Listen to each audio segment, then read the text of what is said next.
So what's up mga kadreamers, no? So finally mga kadreamers, for how many days sa port sa Cape Town, nakapagbiyahe na rin kami patungo sa Amamapari, Indonesia. So titingnan natin sa mapa natin mga kadreamers na nabili natin sa Rank Up Map. So from here, Cape Town, South Africa, pupunta kami dito sa Amamapari, Indonesia. So dadaan kami sa Indian Ocean. So malayo-layo tong biyahe na to. So almost 1 month din ang biyahe na to mga ka-dreamers, no? Malayo-layo to mga ka-dreamers. So since malayo, ngayong biyahe namin mga ka-dreamers, naisipan ni shipmate na ipatira na yung wing tank. Since need ito ng malaking time mga ka-dreamers dahil sobrang daming kalawang doon at sobrang lalaki ng mga kalawang sa wing tank. So this is my first voyage mga ka-dreamers and this is also my first maintenance na gagawin dito sa barko. At swerte nga kami sa pagtira namin sa wing tank mga ka-dreamers dahil yung outside temperature is 16 degrees Celsius. So hindi masyadong mainit doon sa loob mga ka-dreamers. So yun na nga mga ka-dreamers, pababa na yung partner ko na si OS Kitalig mga ka-dreamers, no? At sobrang ganda ng weather dahil 16 degrees Celsius ngayon sa labas. At kaya hindi kami masyadong nahihirapan sa pagtira namin dyan sa wing tank. Dahil kung mainit ang panahon mga ka-dreamers, kawawa din kami dito sa loob mga ka-dreamers, no? Dahil sobrang init din mga ka-dreamers. So swerte talaga dahil sumabay sa amin yung panahon mga ka-dreamers. So pagbaba mo ng isa mga ka-dreamers, may babaan ka pa na isa para makapunta ka talaga doon sa wing tank mga ka-dreamers. So bababa ako dyan mga ka-dreamers at ito na nga yung wing tank mga ka-dreamers, no? Nakikita nyo naman yung alikabok na galing sa pagpangatok mga ka-dreamers, no? At yun na nga yung partner ko mga ka-dreamers, si OS Kitalig, nag-prepare na siya safety harness niya mga ka-dreamers dahil safety first talaga tayo dito sa barko mga ka-dreamers, no? So kumuha rin kami dito ng ventilation mga ka-dreamers, no? Kahit malamig dito konti, kailangan pa rin namin ng ventilation. At before ka pala dito magtrabaho mga ka-dreamers, kailangan pala ito i-check ng aming mga officer kung safe ba siya para magtrabaho. So kailangan i-check yung oxygen level mga ka-dreamers at dahil okay naman yung oxygen level mga ka-dreamers, so pwede nga siya magtrabaho. So yan yung tatirahin namin mga ka-dreamers, no? Sobrang lalaki talaga ng mga kalawang mga ka-dreamers. Nakita nyo naman na sobrang lalaki talaga ng mga kalawang dito mga ka-dreamers, no? So kailangan na talaga i-maintenance tong wing tank na to mga ka-dreamers, no? So ang wing tank nga pala mga ka-dreamers, isa itong enclosed space compartment na ginagamit for ballast. At yun naman yung AB namin mga ka-dreamers, no? Pinakamalakas na AB si Kuis Jason. At ito naman yung isa, pinakamalakas din si Kuis Jason pa rin. So same sila na pangalan mga ka-dreamers, no? So ang ginagamit pala ni Kuis Jason dito mga ka-dreamers, isa yung pneumatic hammer mga ka-dreamers, no? So tingnan nyo naman yan mga ka-dreamers, no? Natatanggal talaga yung mga kalawang. So gamit dyan nila mga ka-dreamers is ere. Ito naman yung jet chisel mga ka-dreamers na ginagamit ng aming isang AB mga ka-dreamers, no? So yan yung jet chisel mga ka-dreamers, no? Nagtatanggal din yan ng kalawang. Gamit pa din yan ere mga ka-dreamers.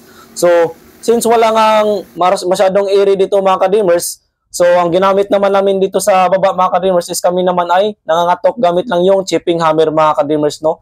So tira-tira talaga dito mga ka-dreamers, no? Sobrang dami na yung mga natira dito mga ka-dreamers na nakatukan na talaga ng maayos nila mga ka-dreamers, no? At ito nga, kailangan itong katukan at pagkatapos dyan, i-cap brush mga ka-dreamers at pagkatapos kailangan ng i-primer ng dalawang primer na special primer. At ako nga dyan mga ka-dreamers, nangangatok nga lang ako dyan gamit ang chipping hammer. At yun na nga, pagkatapos namin magtrabaho mga ka-dreamers, kailangan itong i-close dahil baka uulan. So yun na nga, pagod sila mga ka-dreamers pero of course, masaya pa rin mga ka-dreamers. So yan yung mukha namin mga ka-dreamers kapag nangatok lang at ito naman yung mukha namin kapag nag-cap brush na. So galing kami magtrabaho dyan sa enclosed space. Tingnan nyo yung pari ko. Tingnan nyo yung mukha. Hindi mahirap. Mahirap talaga. Hindi pinapulot yung pira dito pero mahirap. Tingnan nyo. Tingnan yung kasama. Alright. So ang aming kasama. Toy TV. Parang astronaut, no? So sa pag-aaral pa lang natin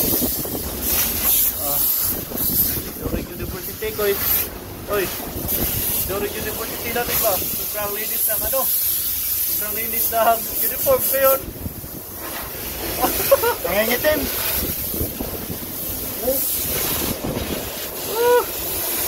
Ayun. Parang sa college pa lang, sobrang puti ng uniform. Ngayon, wala na. Alright. So during university days, sobrang gwapo, maputi at malinis yung uniform. But here sa barko, wala na. yung coverall mo na kakasampa mo pa lang, yung coverall mo na sobrang linis, after 1 week or 2 weeks, wala na yan. Sobrang rumi na yan dahil nga dito sa barko para tayong construction worker. Para talaga tayong construction worker dito mga ka-dreamers, no? So, but ano lang yan, part of the process lang yan mga ka-dreamers, no? Sa pagiging official natin, part lang yan talaga sa proseso. Kaya sa mga nag-aaral pa lang dyan, mag-aaral lang kayo ng mabuti at kung makasampa kayo ng barko, please, anuhan nyo lang, magtiyaga lang kayo, magpursige lang kayo, wag kayo mawala na pag-asa dahil dito talaga sa barko, patatagan talaga ng loob. At sa mga seaman's wife at sa mga pinapadalahan dyan sa Pilipinas, sana naman i-budget nyo ng maayos ang pinapadala ng mga marino nyo dyan sa Pilipinas dahil hindi pinupulot ang pira dito sa barko at hindi biro ang trabaho dito sa barko. Kaya ko yan nasabi dahil may nakita ko sa Marino PH na isang seaman's wife na nagreklamo na hindi daw kasya yung 95,000 per month niya. Ang husband niya nga pala isang third mate, no? So, parang ang halos lahat ng sahod ng seaman mo ay binigay na niya sa iyo lahat, kunti na lang yung natira niya. So, budget din pag may time, no?